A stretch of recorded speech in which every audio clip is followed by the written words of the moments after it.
আসসালামু আলাইকুম রহমতুল্লাহ। আমরা এখন আছি রানী ময়নামতির রাজপ্রাসাদে। অপরূপ সৌন্দর্যের লীলাভূমি রানী ময়নামতির প্রাসাদ হাজার বছরের ইতিহাসের সাক্ষী। কুমিল্লার বুড়িচং উপজেলার ময়নামতি ইউনিয়নের কুমিল্লা সিলেট মহাসড়কের পূর্ব পাশে যা অবস্থিত। ইতিহাস ঘেঁটে জানা যায় রাজা মানিকচন্দ্রের রানীর নাম ছিল ময়নামতি।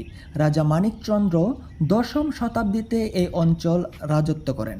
রাজা তার রানীর আরাম আয়েশের জন্য লালমাই পাহাড়ের সর্বোত্তর প্রান্তের বিচ্ছিন্ন উঁচু চূড়ায় একটি বাংলো নির্মাণ করেন। পরবর্তী সময়ে বাংলোটি রানী ময়নামতির প্রাসাদ নামে পরিচিত লাভ করে। জানা যায় প্রাচীনতম সভ্যতার নগরী ও ঐতিহ্যের নিদর্শন রানী ময়নামতির প্রাসাদ। রানীর এই প্রাসাদকে ঘিরে পাহাড়ের এই অংশ এবং স্থানীয় ইউনিয়নের নামকরণও করা হয়েছে ময়নামতি নামে। এটি সমতল ভূমি থেকে প্রায় 15.24 মিটার উচ্চতায় পাহাড়ের চূড়ায় অবস্থিত।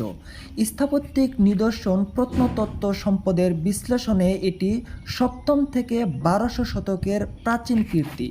এই সময়ে এই অঞ্চলে 50টিরও অধিক বৌদ্ধ বস্তি গড়ে উঠেছিল বলে ধারণা করা হয়। 1988 সালে এখানে প্রত্নতান্ত্রিক খনন কাজ শুরু করা হয়। খননে একটি ক্রুশাকৃতিক বৌদ্ধ মন্দিরের 4টি নির্মাণ যুগের স্থাপত্য কাঠামো উন্মোচিত হয় এবং 3 মিটার গভীরে প্রাপ্ত একটি সুড়ঙ্গ পথের সামনে খননের মাধ্যমে এই প্রাসাদের সন্ধান পাওয়া যায়। 510 ফুট দৈর্ঘ্য ও 500 ফুট প্রস্থের প্রাসাদের বেষ্টনী প্রাচীর, পোড়ামাটির ফলক বা টেরাকোটা, মূল্যবান প্রত্নতত্ত্ব ও অলঙ্কারকৃতি ইট আবিষ্কৃত হয়।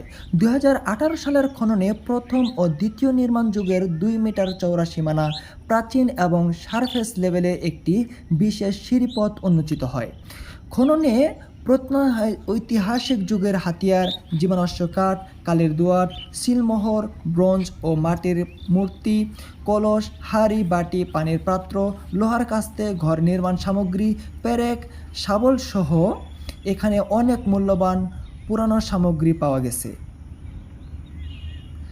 এগুলো প্রাচীন প্রত্নতাত্ত্বিক ঐতিহ্যের স্বাক্ষর গ্রহণ করে। ঐতিহ্যবাহী স্থানটিতে বছরের সময়ে দেশি বিদেশি পর্যটকদের ব্যাপক আনাগোনা লক্ষ্য করা যায়। যদি আপনারা কেউ একান্ত নিরিবিলি সৌন্দর্য প্রাকৃতির ভিতরে কিছুটা সময় কাটাতে চান তাহলে অবশ্যই এই স্থানটিতে আসতে পারেন। চারিদিকে সবুজের সমারোহ আর এত সুন্দর দৃশ্য সত্যি আপনার মনকে ভরিয়ে তুলবে এবং কিছুক্ষণের জন্য আপনি হারিয়ে যাবেন পুরনো সেই ঐতিহ্য এবং ইতিহাসের পাথায়।